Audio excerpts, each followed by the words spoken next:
Hey guys, if you are using Mac PC, then it's easy to get iTunes from the App Store itself. But if you are using Windows PC or Windows computer or Linux, then this video is for you.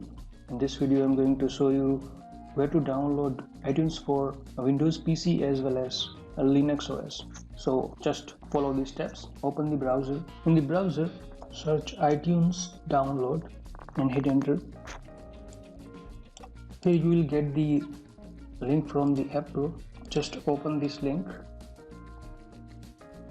Here you can download all of the versions of iTunes. Please make sure that you are downloading a correct version of the iTunes.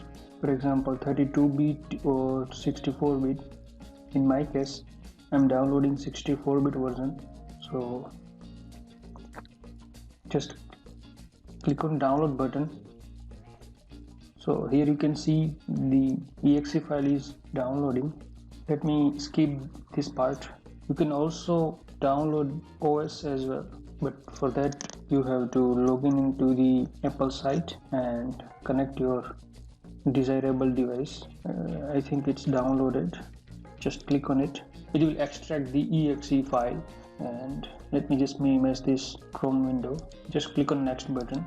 Now here please choose the destination folder. By default it will select in program files. So now just click on install button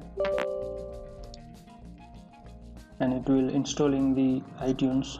If you're using Mac PC or the Mac OS, then just go to the App Store and search iTunes. You will get the default iTunes in your Mac PC, so you don't need to install it separately.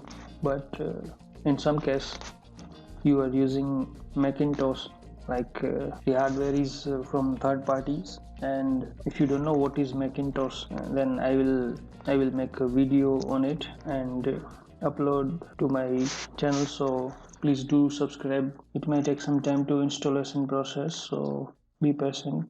Just click on now, and here you can see the iTunes icon is on my desktop. Just read the terms and conditions and click on agree button.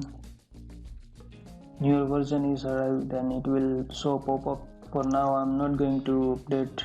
It will also ask you to import your library. So that's it guys. You can connect your Apple device, or you can also use it as a media player as well. So that's it guys. Thanks for watching.